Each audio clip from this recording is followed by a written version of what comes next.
What I've noticed is we are the boards of batteries. Students don't know what batteries are. They do like they swap out these things. So the interaction, so like the one with this computer and then this thing. Because when you look at it, in the thing, it's mirrored inside that. That's fine. We're good. Yeah.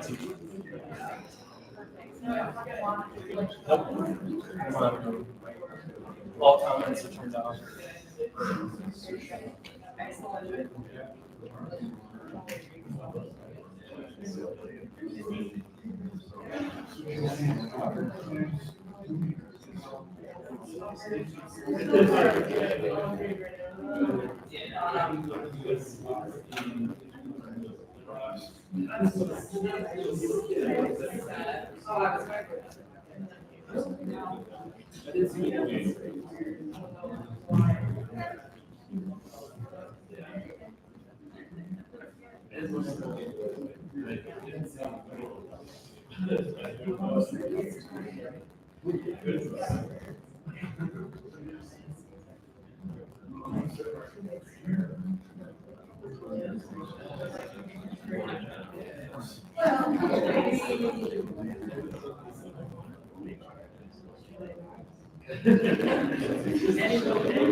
Whatever you feel like doing. I'm just basically.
Yeah, I go, oh, okay.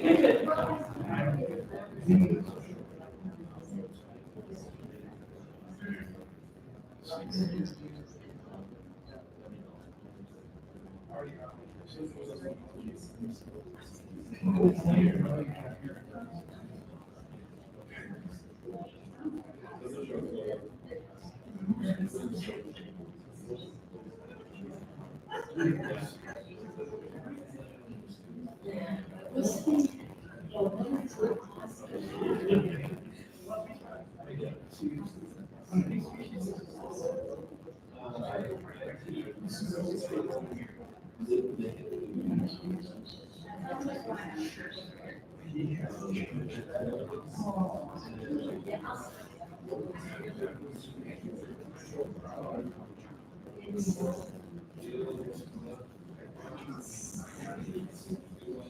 right, I guess we can kind of get started here since it's 1:35. I'm Tyler Moore. For those of you who don't know, I'm the president of Green Bellevue right now. I'm also a biology professor at Bellevue University. We have Jennifer Hopwood here to talk about native bees, which is a really cool topic and a great presenter that we're lucky to have. So this is great for our program here. I'd also like to point out that afterwards, if anyone's interested in kind of getting a tour of some of the sustainability labs or anything that we have here, that John Kent and myself are happy to do that. We've got a kind of an algae biofuel pond going on, greenhouse, and we've got some like native plant areas that are all out there. So if you're interested in seeing any of that, we'll be around afterwards. And if you have any questions about anything else. I think we are live streaming, and maybe we'll save questions for the end, just for the convenience. So feel free to keep some questions. She has a wealth of knowledge, probably beyond what we're going to hear in the presentation. So feel free to have that. With that, I'll hand it over to Jennifer. Thank you, Tyler. Is the volume okay? Okay, that's great. So, Tyler mentioned, my name is Jennifer Hopwood. I'm with the Xerces Society for Invertebrate Conservation. Are there a few folks here that have heard of Xerces before, aside from Michelle and Tyler? I need to speak louder. Okay, that's great. I'll try to keep projecting a little bit more. I was telling them that it's been 3+ years since I've given an in-person presentation, so I'm still adjusting to that mode again. All right, so just a quick few background words about Xerces Society. We're an invertebrate conservation organization, a nonprofit. We've been around for 50 years, and our mission is to conserve animals without backbones. And we come at it from several different angles. We do on-the-ground research, or work with researchers. We do on-the-ground habitat conservation. We also work with community partners, community science, outreach components, and education components as well. Our main offices are in Portland, Oregon, but that's just about 1/3 of our staff. The rest of the 2/3 have remote offices around the country, and I'm based in Omaha, Nebraska, and actually have 3 other colleagues here in Nebraska, which is it's getting to be good critical mass for the Great Plains, which is really quite nice, and I'm excited that we've been building it slowly over time. And Xerces focuses on invertebrate conservation for a couple different reasons, but really front and center is just that they are the little things that help run the world. They're so inextricably linked to the health of our planet, to our health as well. They contribute to decomposition of plant and animal material. They help control animals and plants and other organisms by acting as parasitoids or predators. They're a food source for wildlife, big and small, and they also are important contributors to pollination, and 80% of flowering plants worldwide rely on these animal pollinators. That's really what we're focusing on today, are pollinators. And pollinators are really at the health of healthy ecosystems because they allow flowering plants to persist. And then all the wildlife that depend on those flowering plants can survive too. But of course, they're also really important to our diet. We rely on a huge host of fruits and vegetables and nuts and seeds for our nutrition to remain healthy. And just a quick outline of where I'm going today, so you have a sense. I'm going to tell you a little bit about native bee biology, and then focus in on how cities and gardens can help support native bees and pollinators more broadly, and then talk about specifically how we can support them through nesting, through food, and then also kind of take a step back and talk about how we can help pollinators beyond what we can do in our own species. So there are a lot of animal pollinators in the world. In North America, most pollinators are insects, There are a lot of different groups of insects that can be pollinators, but these are the 6 main groups. Flies up here, flies, bees, butterflies, wasps, beetles, and moths. These are hugely diverse insect groups. But among these 6 main groups of animal pollinators, bees in particular are very, very important. And in part, it's because they're hugely efficient in transferring pollen. These are the only group of animal pollinators that actively gather pollen. Female bees collect pollen and take it back to their nest, and that's part of the food source for their young. So they have hairs on their body that are really designed quite well to pick up pollen, tiny branches, they have static electricity, and then they also have pollen-carrying structures to help them transport all that pollen back to their nest. So you can see on this bumblebee here, she's covered in little tiny yellow pollen grains, like squash pollen. So as they're visiting clouds of flower, they're really great at spreading that pollen. They're also really efficient in just visiting flowers because they have to make their living by collecting nectar and pollen to feed their offspring. They have to be very efficient, and so they learn how to access resources from flowers.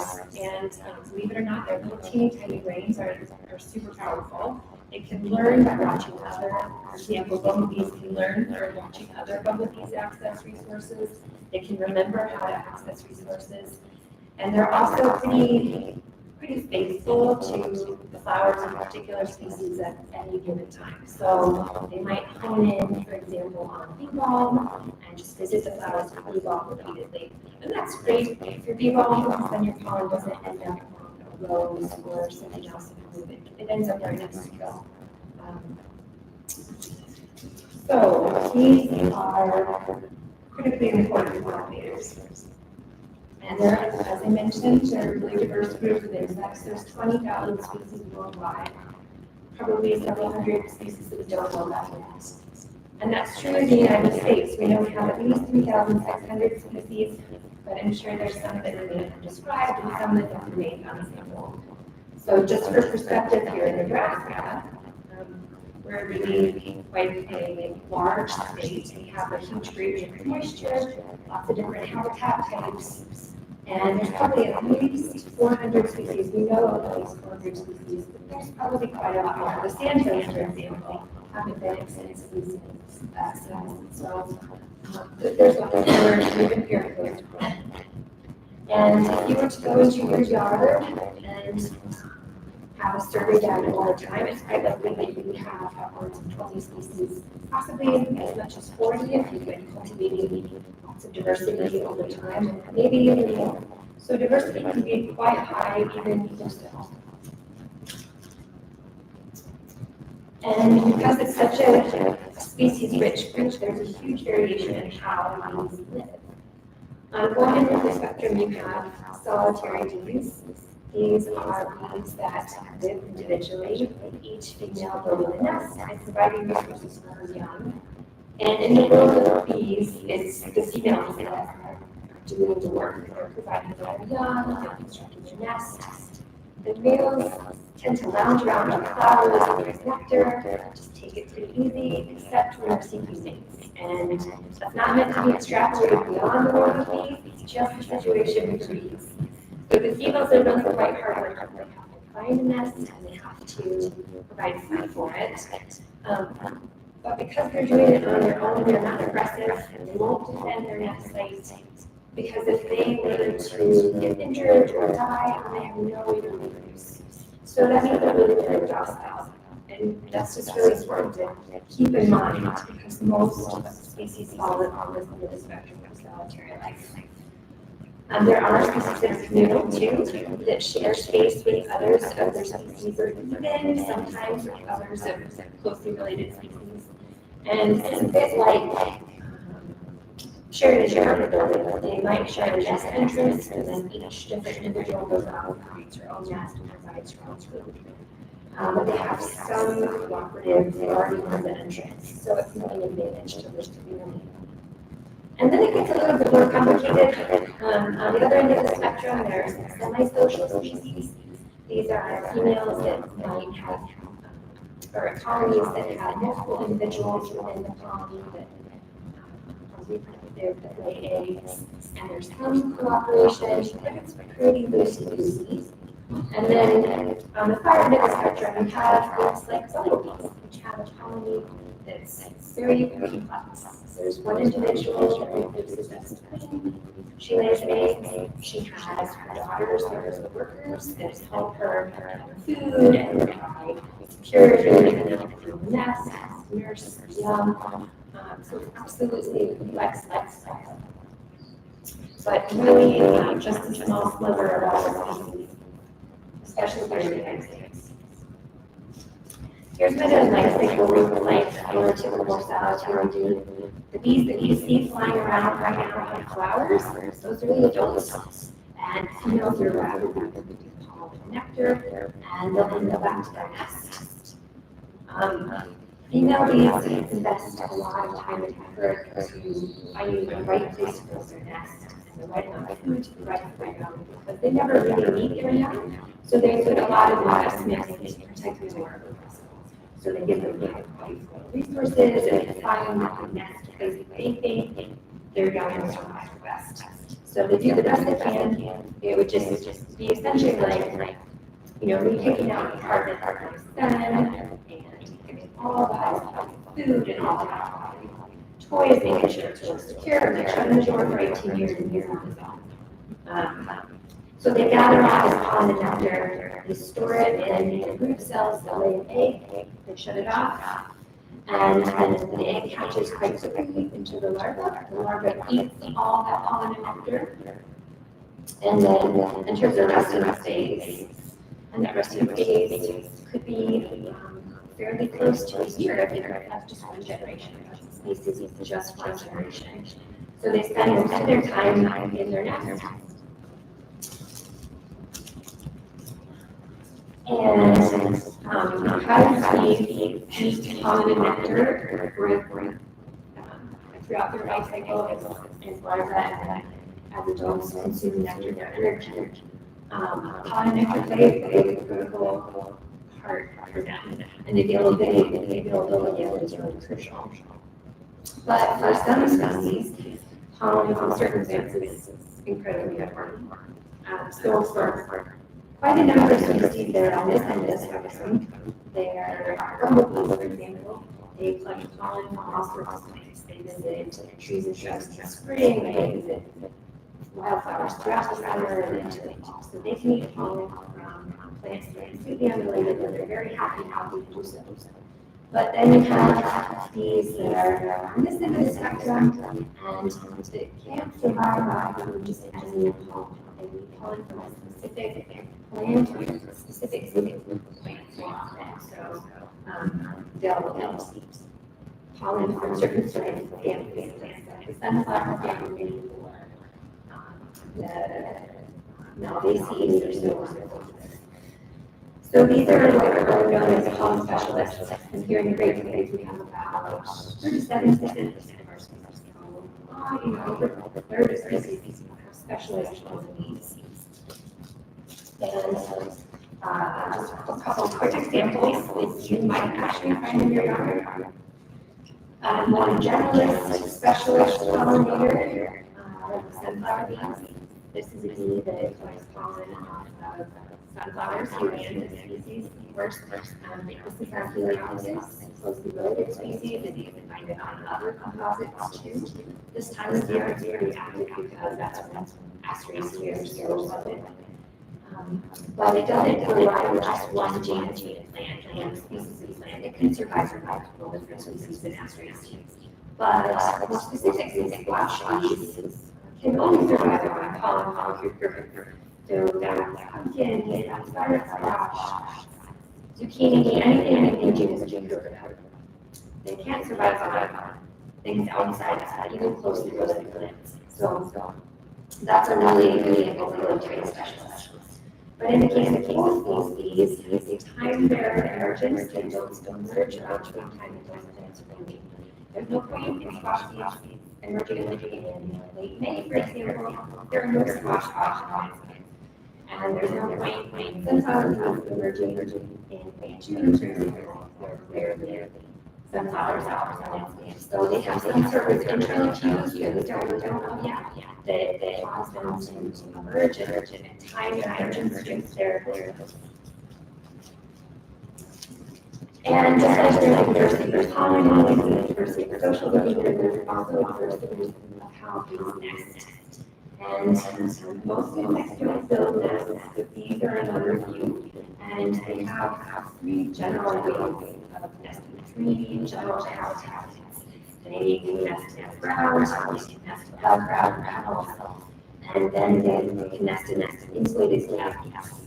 And those nesting habitats are the nesting habitats. That's 80% of all these we encounter.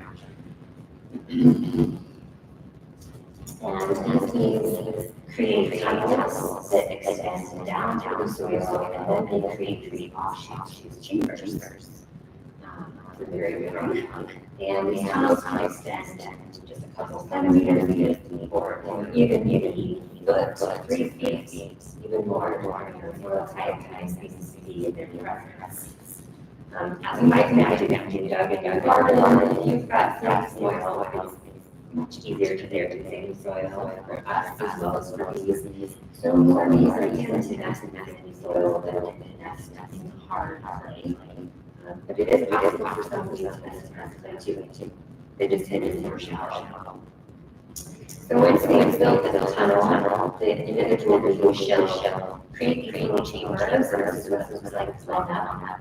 You can see that it's really smooth on the outside, right? She'll spend a lot of time packing up the material, and some species also have the secretion that is just like the last moving for the case of the certain these cells actually have the same properties as a thing.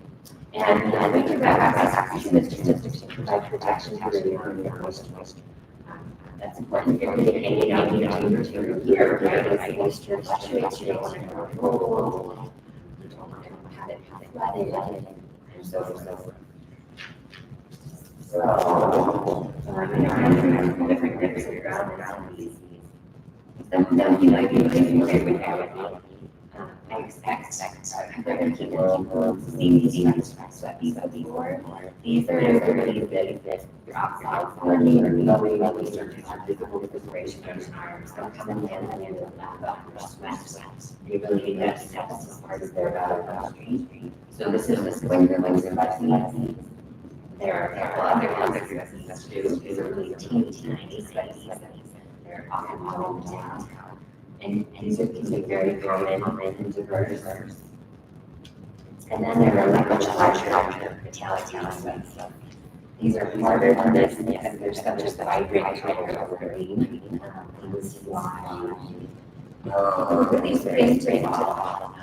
And because the female sexual function is transcendental, you can see them getting these things. This activity first, there's honeybees, tells you a little bit about their nesting habitat. This is going to be docile species and also scary. And most of them emerge in the springtime. And these pictures either on their own or they have a number of species that are specialized in spring, blooming, and wildflower ephemeral. So you might think that they don't spring spots now. Look at that, there are wildflowers and these specialists. There are also species that I'll show you much later that do emerge in their fall, specialists in fall. And then we have long-term plants. And if you're seeing the pipeline tenant on the that's what they're building. These are really robust, chunky bees, huge, lots of hair, female carry on back hairs are very small hairs.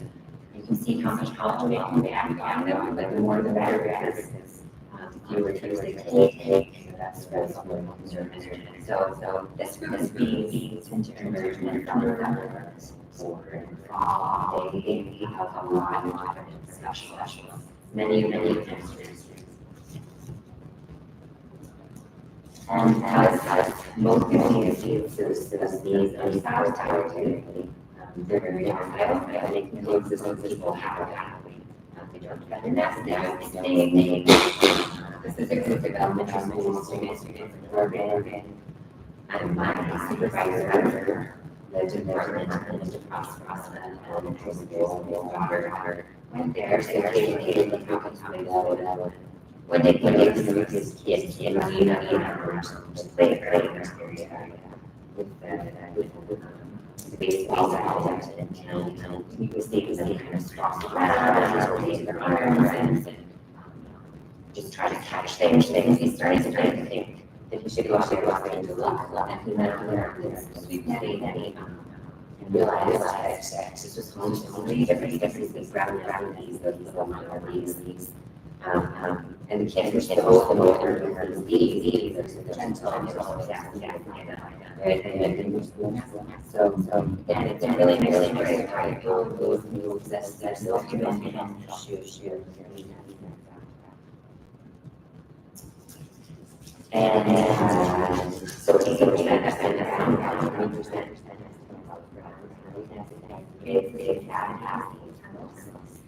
So you kind of go in your yard. I have several red bugs and those are home to more holes in them. And it's being swallowed those take over those sometimes, or they release the house steps, or less get these steps and then go down roses. Very good candidates for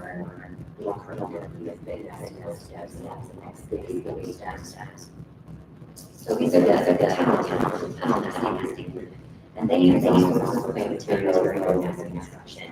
You can inside your nest here, this is the exhaust. They've estimated that it serves the cell partition. So there's here, there's a partition, and there's those a little bit up here. And so they stack cells vertically in the stack where cavity is. And the partition possibly pieces, pebbles, or planters. So it can be really fun. I like to try to piece together and a couple of roots. Is there anything and here to practice that together into the spring. Sometimes early they're not too March. But they are done June. So they only fly in spring. And they're going to public meeting, really and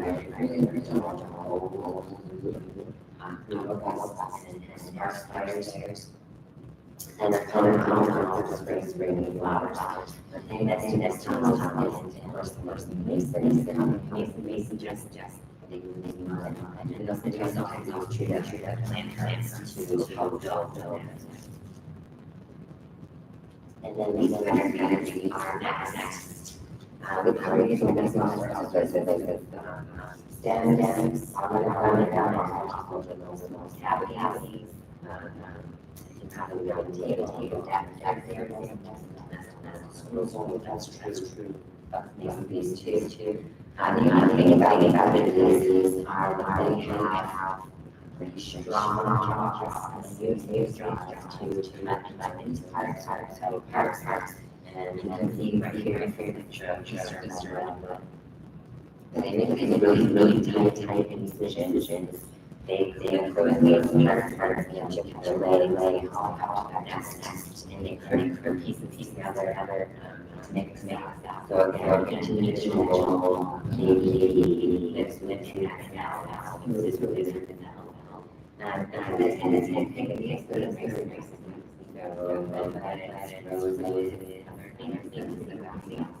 So because again, with how water moisture levels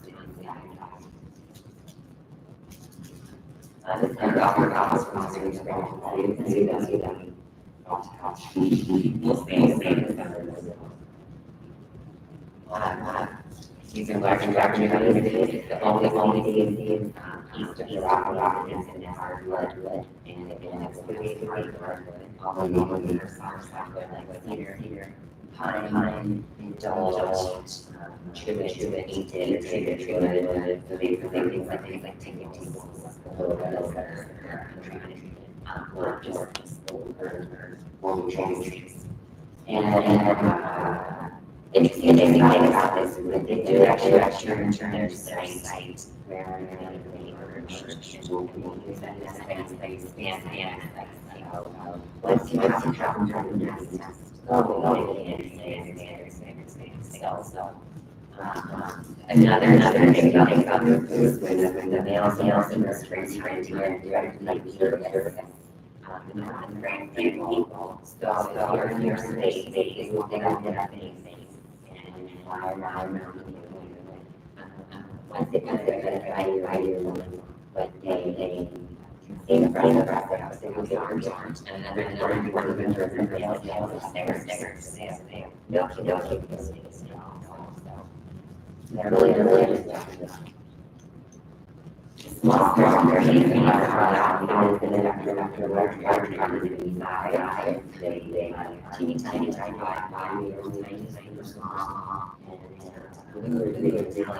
and they stems. So they're and I mentioned their you probably then last is other yellow-faced species also extremely tiny and have every combination of yellow patches and then stems for trees or logs. And then our last is going to go to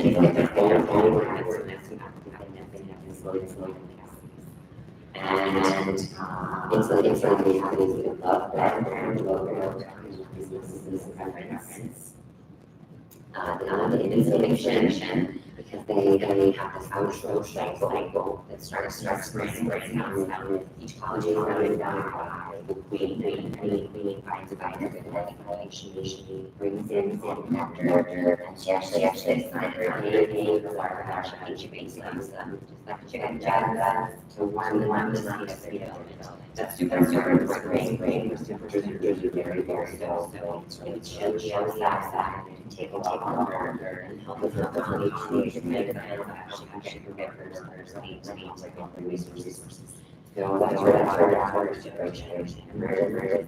They bring resources slowly over time grows. So there's one thing that is very practical their nest is 100. We're also at the end of the growing sequence from the down now. And another species of the spectrum that only much as a black. So that's why it's truly species. But this time of year, old bees pay off, new queens emerge, males emerge, and activate seeds. And the colonies start moving just mating seeds to eat as good as they can go back and became a thing. So because they're all season long, pollinators also bodies do things like a lot of pollinators can't. I mentioned they can just have these and use that the lower colony fast. So these plants have don't need steam have obviously for opportunities birds nests, bunch houses, bunch piles of your friends for example,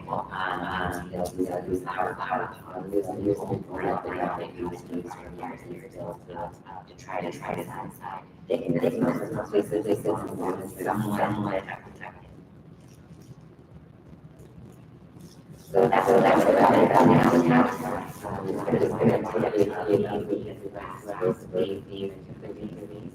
This is these are definitely for anything always related. But what we like to do next is they take advantage of other species. That's like all these parasites that we disease. And I do it email about their post back and maybe they're hanging out and they're supposed to do. When they go over after naturalization, for that sneaking in, they'll lay an egg. And then capture to murder the people are not influential, strong, and they're strong. And then they will kill those others, and then they will eat false food source. So it's very much like a bird parasite. That's how they get anything. We have the colony they're on their own, they just made it take over. And that happens out here, even if it happens socially, like this is a via sweaty, they're all over the place. And it's really remarkable if you find them. It's an indicator that you've got stable population. It's a really good sign. It's really exciting to see them. Alright, so these are certain flowers. Some flowers in certain source. Various names have pollen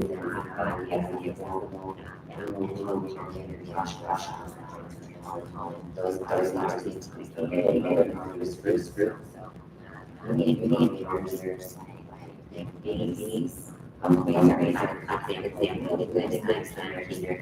Especially tomatoes. So those migrate almost flowers down. And even the cells cover varieties that really like companies. So years are really important crops. So here's the British British and it had these longer they had down to get the right type of pollinator. It needs that pollinator that reaches down and get nectar. But if we don't not pollinators, but hot moths have this really long and they reach down and nectar, and then when they do the packages on or very position right outside, they move to the next level experience. And then we have those leaves. We have these really beautiful round shaped flowers, and they have pollen off their vegetation. We have pollinators like which are really strong in charge and can pull out those exact sacs and eat those and just have like things on her legs. And then you have our visitors sometimes not getting your legs. They use now their legs called the slits that have the all tangled hot inside but it can do it. So we need a certain size. And it's best fit. Wow, it continues on why this guy's off. Not one you get fit. And you all very That's also population. You can't rely on just one species. Really literature and presenters really strong. This happens multiple species on here out there. You're not in population too. And as we're talking about pollination and then pollination seeds, I really started out worldwide. Here's different pollinators. Here in the United States, we don't have a lot of them coming down in groups. Two groups that we can cover for species. 18% of butterflies to the average distribution to about 28% of bumblebees.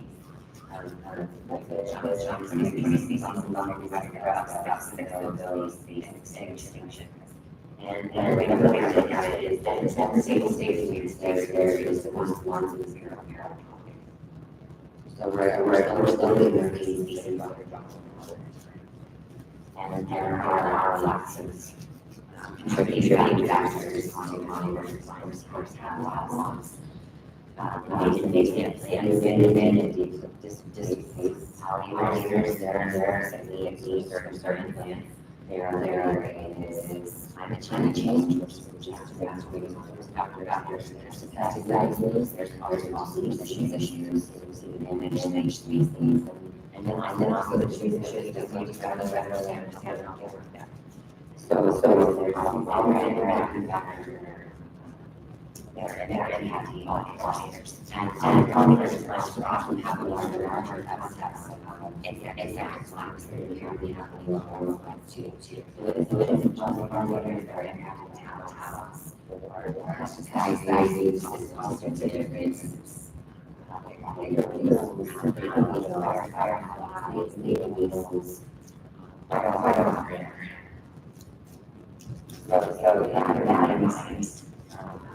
conservation is really important. Conservation of our precious species. So those are no longer really start out here. We need to add new diversity to all sorts of different. And they're really so farmers, everywhere, and habitat is really critical. It has this direct relationship to diversity. We have to have habitats, and also that to a small degree of disease and pesticides, because they are here reasons to have the better ability to fight off those pressures. Cities that have to go roles like in the last years and having really literature from detailing how cities and urban spaces can play a role in their contribution.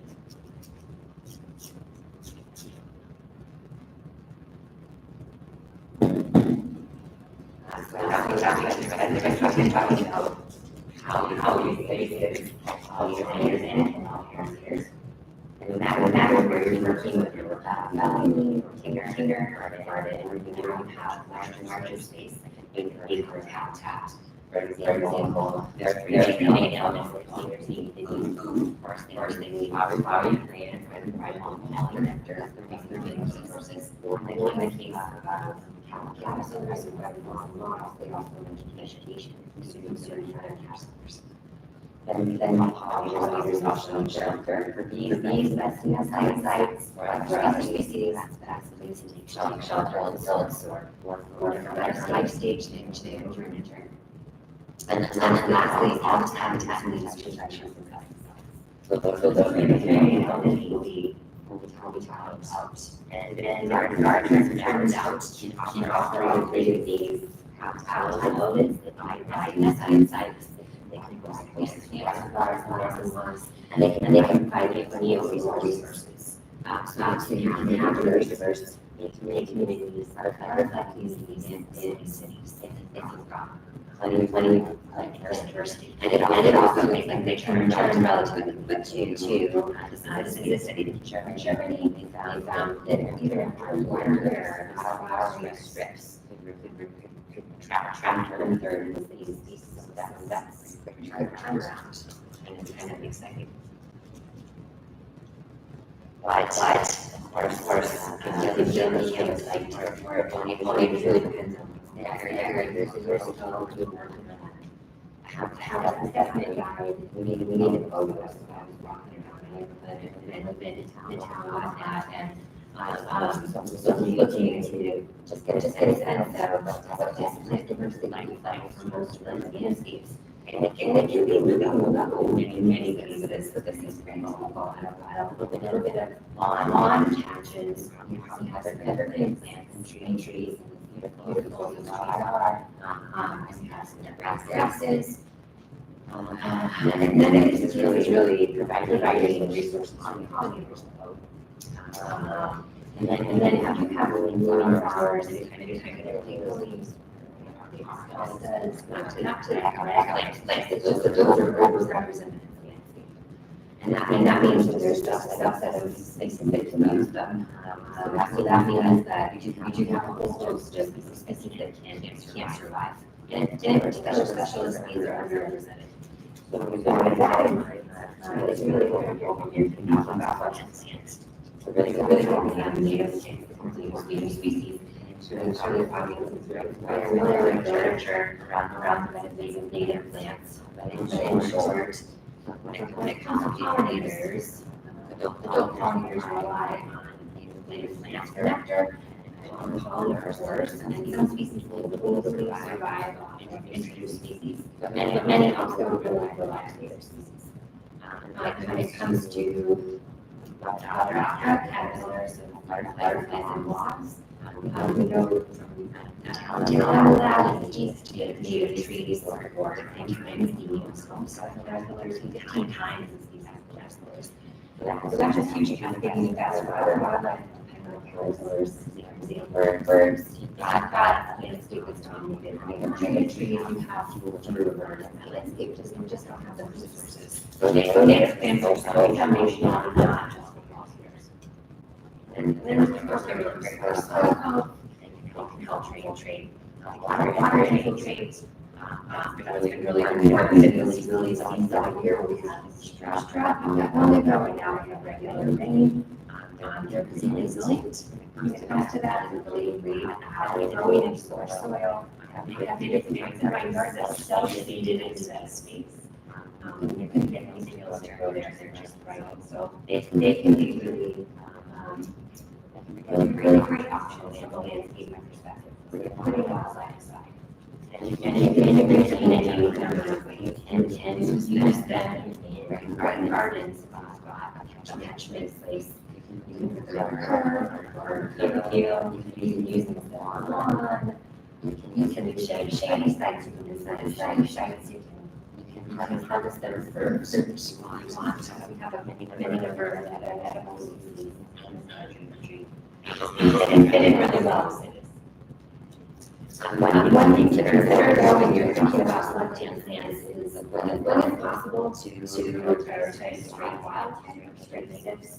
Because the cultivars are generally showing, especially those double flower varieties, and that can mean that they have less pollen production, less nectar production, sometimes none. That isn't to say that all cultivars some cultivars are really equally as attractive as the wild type. The tricky thing is it can be hard to know, and there's not as much research out there to help steer consumers towards the right cultivars. So prioritizing wild type is really beneficial for consumers. Also thinking about how these things are moving throughout the year. Spring in Nebraska means the trees and shrubs that flower really early, early wildflowers. Like ephemerals, moving into our glorious midsummer and into the fall. We have lots of cold mass and pastures to choose from. And then thinking about importing specialist species, there are a couple of really key groups of plants you plant, and they will get not all specialist species are biodiversity needs. Some have really specific landscape needs, rescue needs that might not coexist with their plants, but some definitely can. And planting sunflowers are related. Genera, iron native thistles, asters, willows, roses, gold mineral, all of those can help specialist needs. And here's pictures from Vermont. This is a specialist. This whole these are long honeybees. These honeybees, honeybees specialists on honeybees. And then these two species are minor bees, the minor bee that is an aster specialist, and this one is a Xerces specialist. And then I took this picture and just it's really fun to see a kind of in my yard, which is probably butterflies too. So This is all to say that you can plant some of these plants and you can have some of these specialized plant pollinator relationships wherever you are. That's true also for lots of species and these are host plants and of course, milkweeds are so critical for butterflies, and they're just wonderful. Nectar providers as well, which one of these are insects. Another thing to think about when you're selecting plants are grasses, how their role in the pollinator life cycle is achieved. They can be host plants for moths. They also have shelter for bees, bumblebees, and sometimes they have grasses. And then they also have just lots of functional roles as well.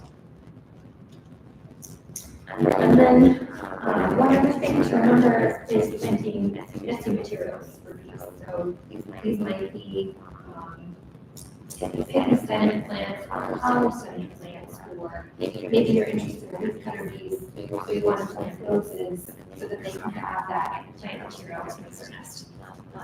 And there are all kinds of plant materials for those grass bees. When you're making your purchases for plants, it's important to consider speaking with your nursery provider, especially if you're going to a commercial nursery. Some of those plants are treated with long-lasting systemic insecticides, and that's a common practice. And some nurseries need to protect themselves from some of those pests. They can have long-lasting impacts, so systemic chemicals are drenched after the soil, sprayed, and then the plants will pick them up and incorporate them into their plant tissue. But they also make it into the pollen nectar in small quantities. And even those teeny tiny quantities, it's enough that it can impact pollinators to them. So it's always totally not right, but it can definitely have impacts on the production or foliage. And sometimes those chemicals can last a year or more. So if you're going to be putting plants in landscape, you want to be able to know at least what kinds of impacts they might have. And sometimes having these conversations with your nursery providers can mean that they start to realize there are people who don't care about this, and they can start to think about their nursery practices and how they might be able to change them. Ours to landscape doesn't have to be just in a garden. It can also be on a balcony, and it can be in pots, and it can be really impactful. And you can grow native plants really successfully in containers as well. I've been in garden growing for a long time, so it can be really fun and satisfying. So just to summarize, selecting plants for pollinators, natives, focus on those that have high value. So things that can support specialist species, butterflies, things that can provide nesting materials, that bloom throughout the season, and if you can, selecting them to be harmful from systemic insecticides. We have resources on our website if you're wondering what species are really high quality in this area. It's just a subset of all species, but it's a good way to narrow it down.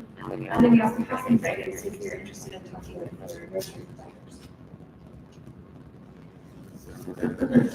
So we've talked about food, but also shelter is a big component of habitat, and for shelter that can mean maintaining nesting sites, maintaining overwintering sites, or protecting some of that already exists.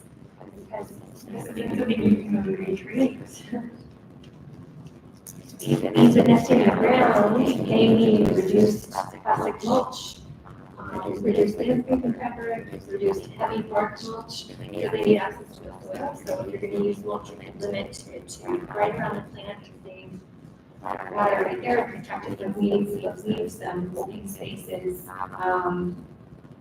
This is around in Colorado, and in that type of area landscape, sometimes rocky mulch for encourage bee nesting. It's harder to use in Omaha because we get so much moisture that we have a lot more leaf growth, so rocks don't really stop weeds. But as much as possible, we have access to the ground. Maintenance can also be retaining stems.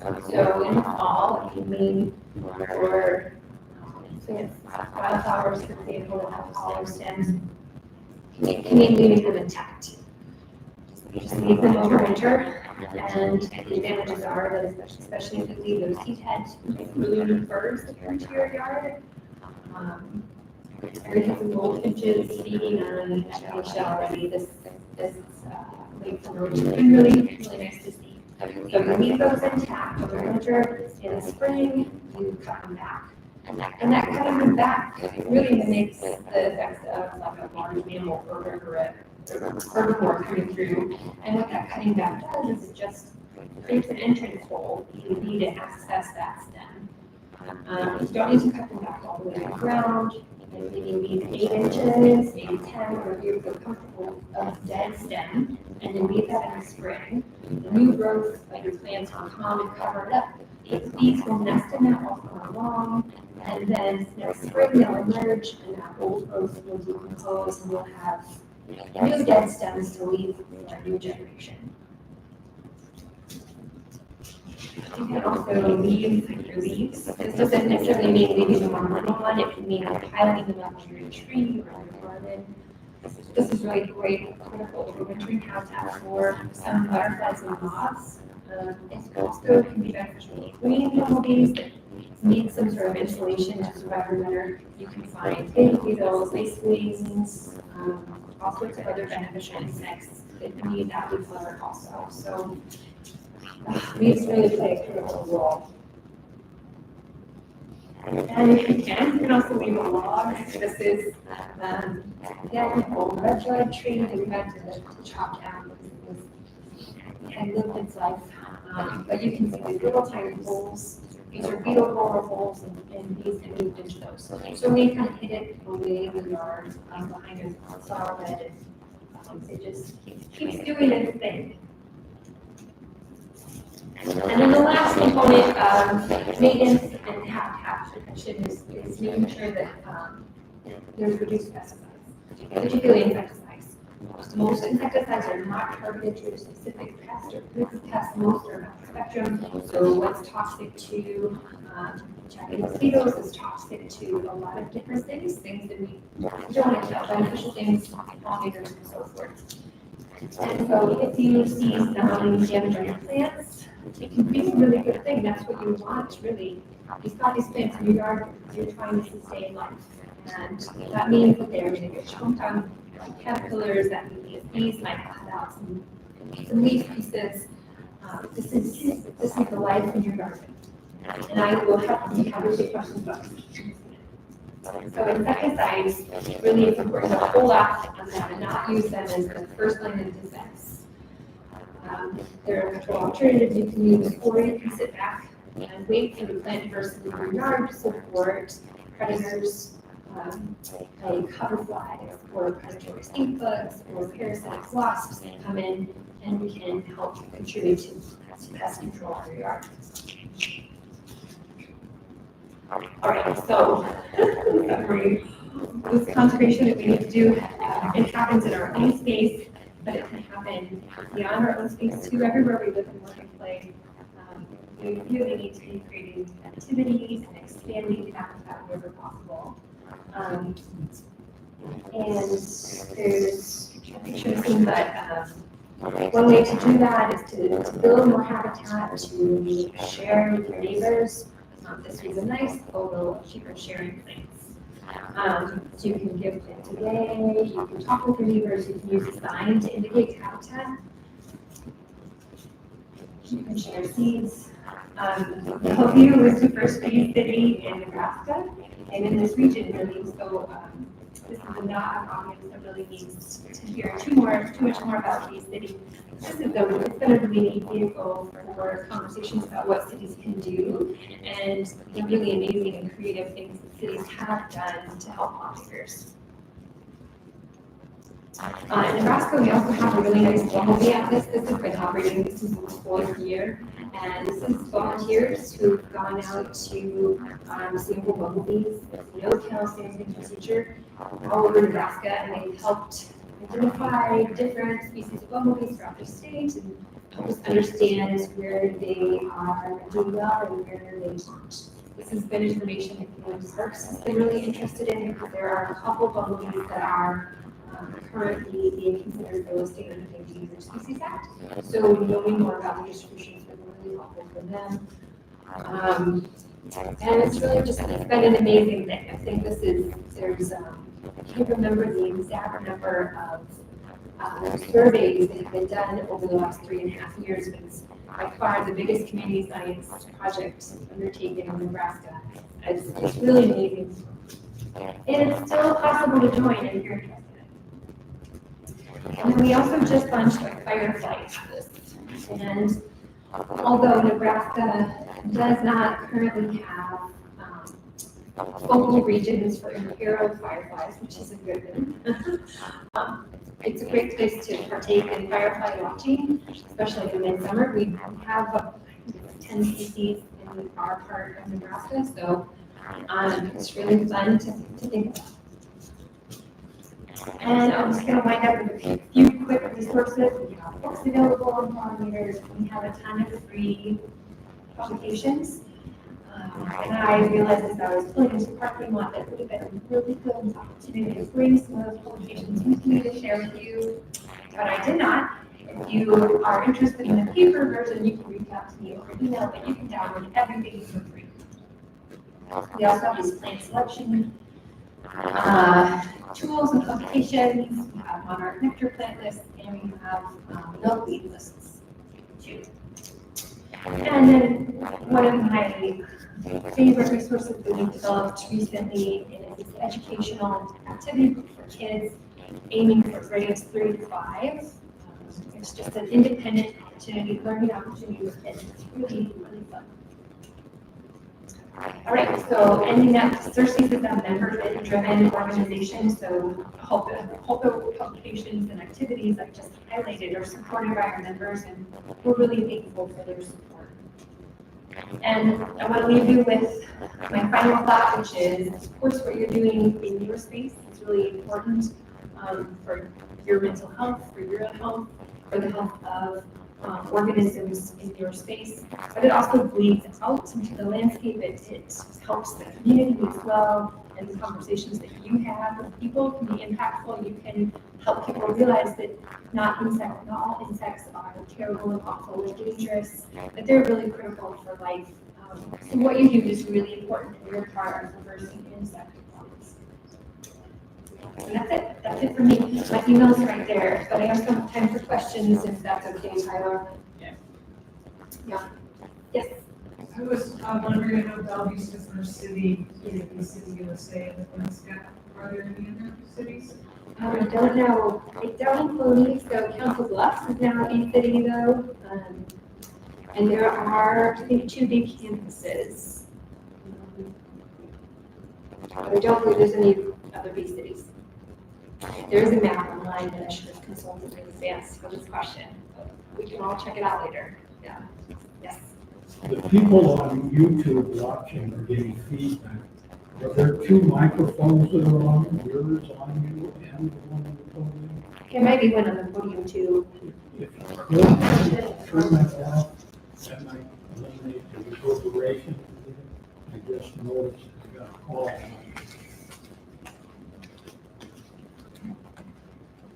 Thank you. Probably too late. I'll just stay away from the podium to answer questions, but I apologize. Yeah, I had to go back to click the slides.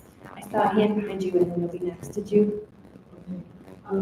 So insects are pollinator words, right? They're not one. That's right. So how can honeybees nest keep it warm? Yeah, great question.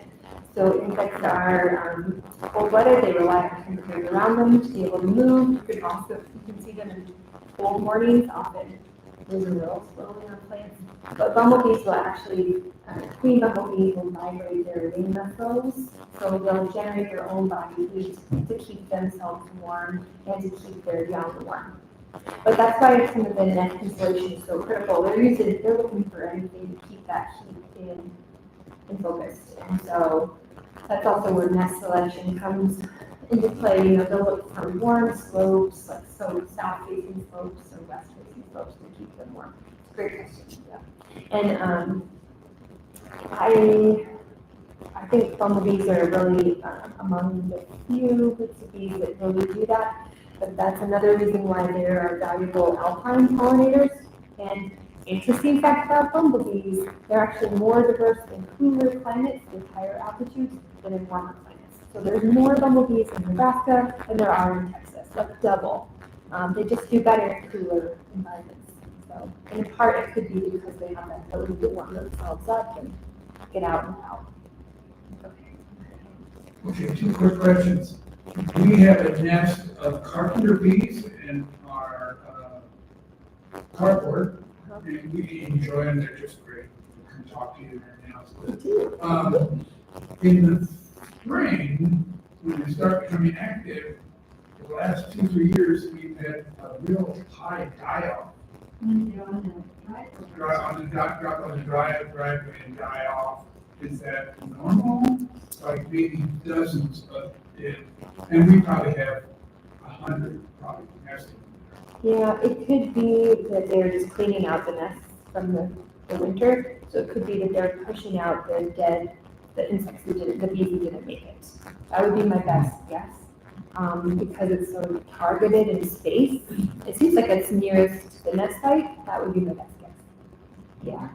Okay, so we don't have to panic that I don't think you need we to. don't use any pesticides anywhere in our property. Yeah, no, well, I think that's great. But I don't think, if you were seeing them, maybe throughout the yard, I would maybe think about pesticides, but because they're right near the carport, that's what I think. I think they're just pushing them out, cleaning their nest. And I don't really know what the percentage is of survival of, any given year brood cell, but sometimes when females are, well, let's take our recent weather right now, for example. It's been cloudy and intermittently rainy, and that can mean that sometimes bees can't forage to a full extent because they just can't get out and get as much resources. So sometimes bees get a ton of provisions, and sometimes they don't get enough. So it could just be that they didn't have enough to make it through. And a quick question about hawk moths. Yeah. I have two of my favorite hawk moths, and they hang around in my growing area. But how long do they live? These have been around like almost 2 months. Yeah, I think I'm not sure if they have multiple generations, but they're pretty long-lived. And because they can just drink nectar, a lot of moths don't even feed on plants, and so they go through really quickly. But moths can just get as much nectar as they need to, so they are longer-lived. So, but it could be that they have 2 generations also. I don't know for sure. I'm gonna look it up. Thank you. Yeah. So I appreciated the photos where you were actually able to identify these special species, because I see a lot of photos, but not like people who can identify them. Then I'm thinking about, so you've got these plants Yeah. that are bringing in these specialized bees, and then I'm thinking about how far these bees can fly, which is not very far for a lot of those species. And then thinking that plant is not really in that flight range around your house, probably. So basically, to say a really long question, how did that bee get there? Yeah, it's a great question, and there's 2 parts to that. First, I want to say that I have next door neighbors that are amazing, and they're master naturalists, and they volunteer for the Nebraska Bumblebee Atlas, so they have an extensive garden, so mine is not the only one in the landscape.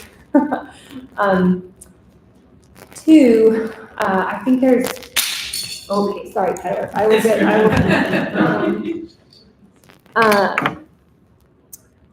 there's kind of 2 issues with bees. Once they establish their nest, they do have sort of this limited flight range around it to gather pollen, and it's pretty small depending on the species, unless it's a bumblebee, in which they can go a mile or more if they need to get food. But mostly they're just sticking around within half a mile or a quarter mile or even less. So you're right, once they've got that nest established, they're not going anywhere. But before they get their nest established, that's this gray period, but we really don't know how far they can fly. And probably they can fly pretty far to find a new place to nest if they need to. So squash bees are a really good example because squash is relatively available in the landscape, but not even in the landscape. You get home gardeners who have squash, but maybe they just have 1 or 2 zucchini.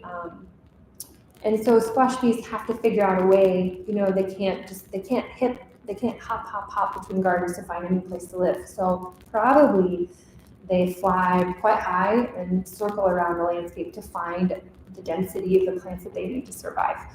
And in the case of squash squash bees are really amazing at finding it out in like an urban matrix. Like in St. Louis, they could find, which is heavily, downtown St. Louis, heavily cement, not a lot of squash.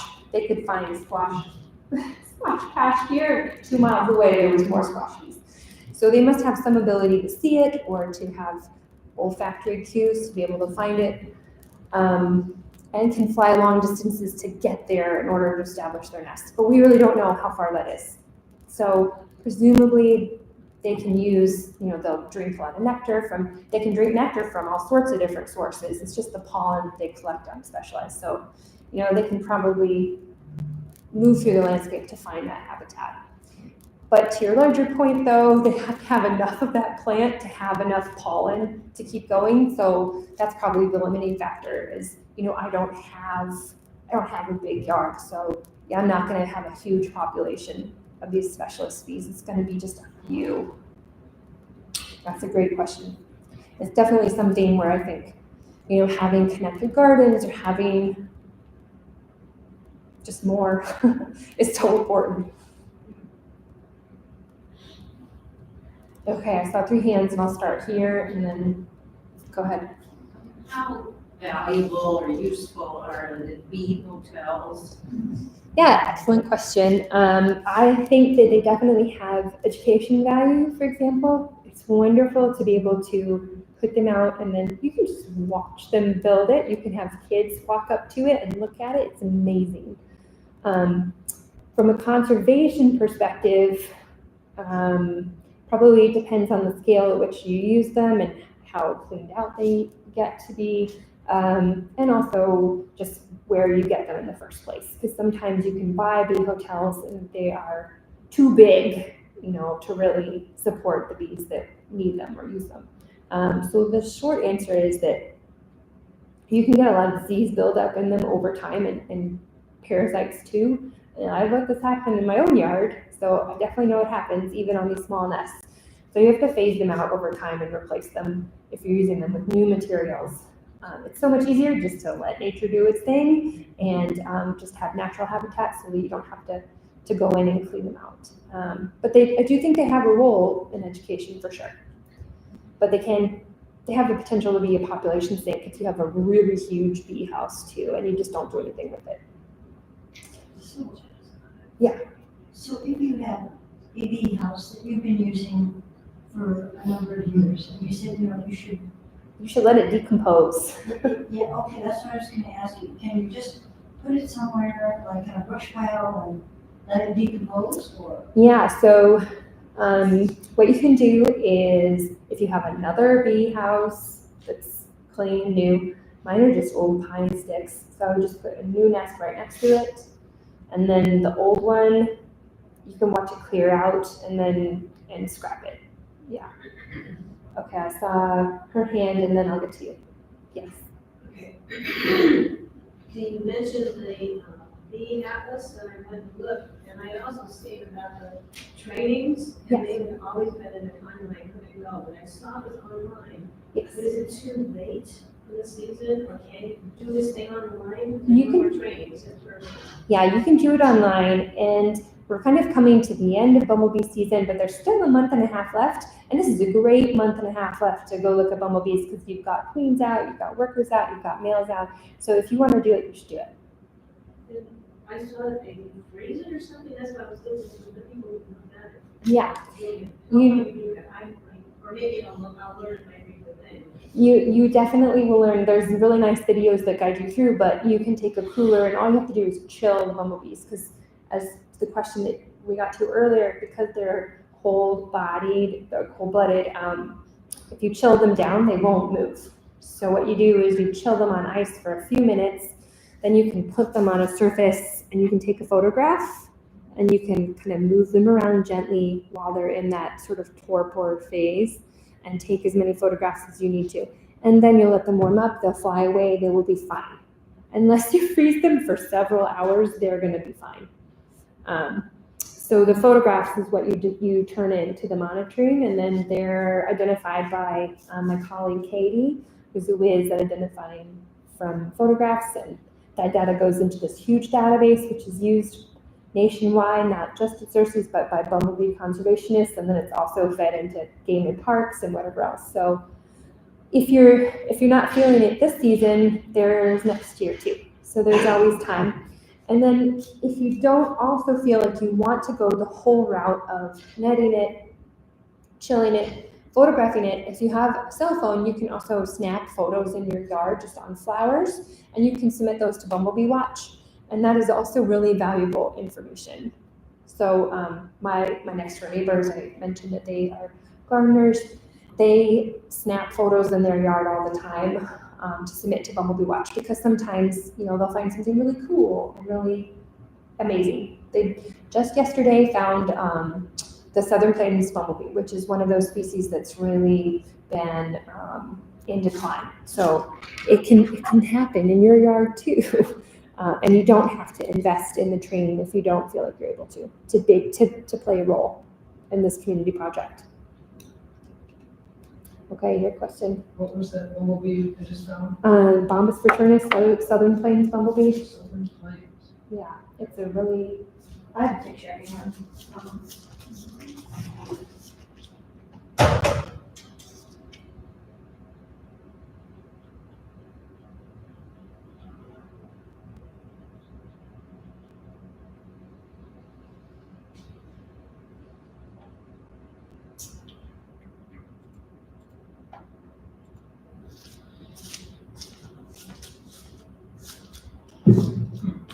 Yeah, it's quite large. Okay. I was gonna say too, it's hard for me to get a snapshot that shows the distinguishing characteristics of a bumblebee, so I take videos. Perfect. And I can slow-mo through those until I get a frame where the bands are clear enough, and then I can tell what I've got. That's stellar. I can take a screenshot of that frame, and it helps. That's really great. And I completely realized I'm so sorry for those people that are screaming. I should have been repeating the questions and repeating the comments. He made the point that you can use video to capture rather than photographs when a bee is foraging on a flower. And I think that's a really excellent suggestion, because then you can slow it down. You can get it from all those different angles. I've seen talks where some types of flowers, I won't say species, but genus, genera and species of flowers serve many species of bees. Mm-hmm. And the encouraging thing is that those also tend to serve a lot of the specialist bees, according to these that I've seen. Yes. So you confirm that? Well, especially in the case of Asteraceae, like sunflowers and other related species, those are plants that can, they have this open floral structure, so they can support butterflies, wasps, and beetles. They can support everything, and they also support specialist bees. So yeah, they really can be valuable for a lot of different reasons. But it isn't necessarily true, like for example, purple poppy mallow, it just serves a few different species. So it's not universally true, but for sure. And some bees just need one species. That's right, yeah. I mean, like in nature, there is no rule of thumb. But yeah. Have you come across any issues with the bee hotels from city ordinances? And I say that because most cities require beekeepers to have an aviary license or a beekeeping license. And they consider even a hotel, you're not raising bees, you're not producing honey, you're not doing anything except giving habitat, but they consider that the same as an aviary requirement. Have you had any experience with that, or have any suggestions? I don't have any experience with that, but I could refer you to my colleague, Laura, who heads up the Bee City program. Because she works in so many cities, she'd be the one to be able to offer advice in that situation. Yeah. Yes. This is a very specific question, but with all these native bee species, have people done a lot of gene sequencing of them? Have they have genetic markers for these? Do you know any databases that might be available? Do you mean from like an evolutionary perspective or from like an eDNA? Maybe both, to identify, have they been around this area? Can we find DNA from these species? acceptable? Don't think so in this region. Okay. I might lean on Tyler because he's also pretty knowledgeable, but I don't think so for, like, as a whole, no. There are groups of bees like Lasioglossum, the really teeny tiny sweat bees.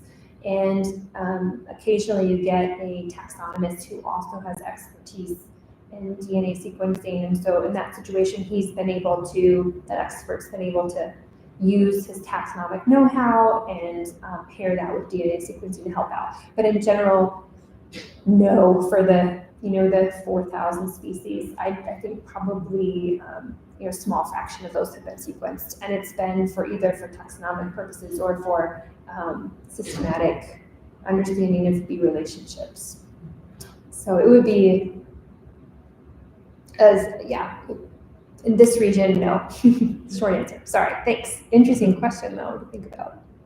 And probably that'll change as DNA technology becomes so much more widely available. But I'm just gonna put in a short plug, because taxonomists are so important to pair with that DNA.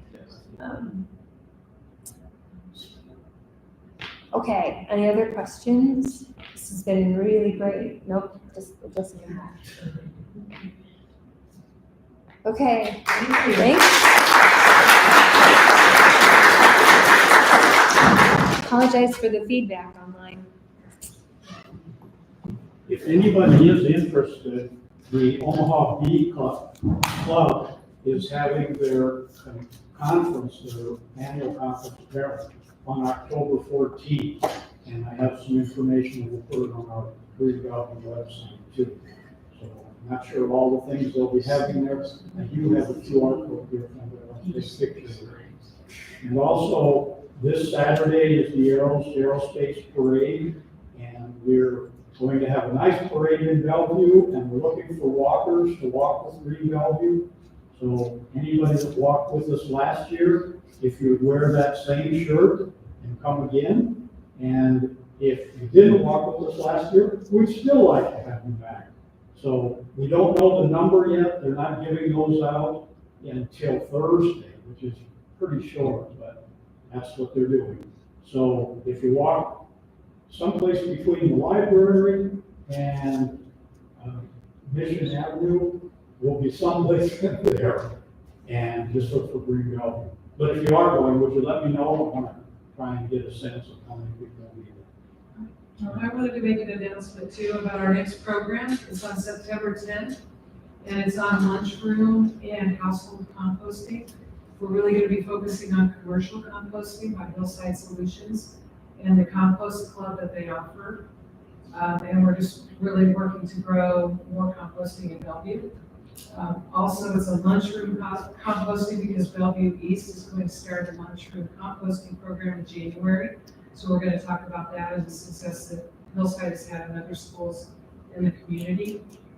So we've done a really great job with our rollout of our recycling program and our orange bags program.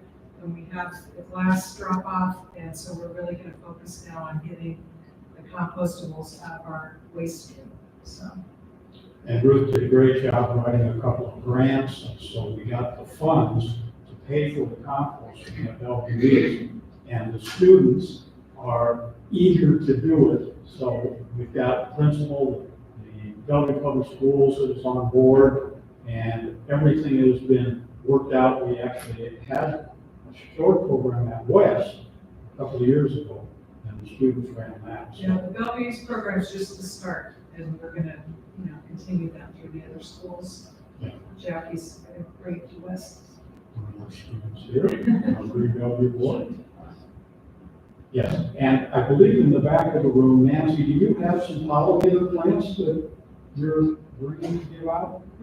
Two things. I have some butterfly milkweed. If you'd like to have a butterfly milkweed to help attract monarchs, any kind of milkweed is the only plant that a monarch caterpillar can feed it. Without caterpillars, we don't have butterflies. Or below, if you have a sunny spot, well drained, you put a small, it only gets about 2 foot or so, maybe 2.5 foot tall, possibly In your sunny garden, to attract monarchs, I also have copies of Saving the Monarchs, which is a bilingual children's book that Nancy Cruz and I both wrote, and all the proceeds go to Mexico to protect the mountain and the monarchs in Mexico, which is a very fragile environment there.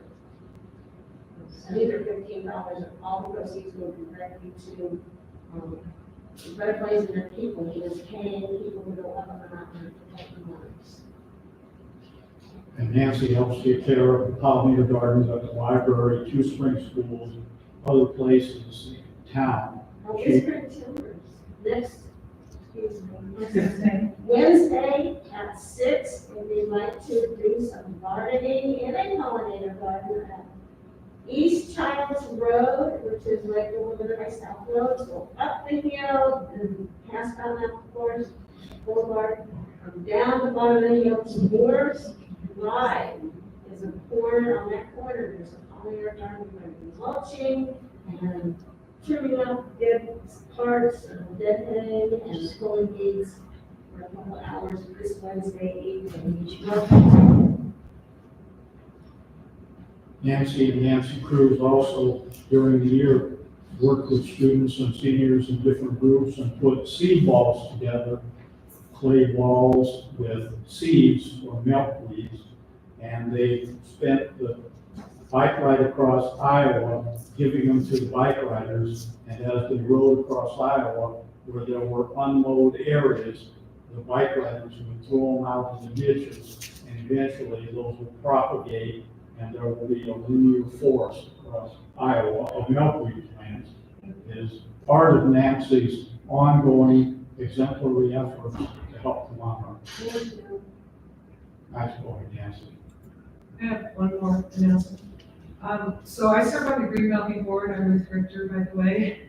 And there's several of us here, Tyler and Jackie and Gary, who are here, and Michelle, who are serving on the board. And so we have our annual membership meeting in October 8th, and that's where we vote on new board members. So we're seeking 3 new members to join our board.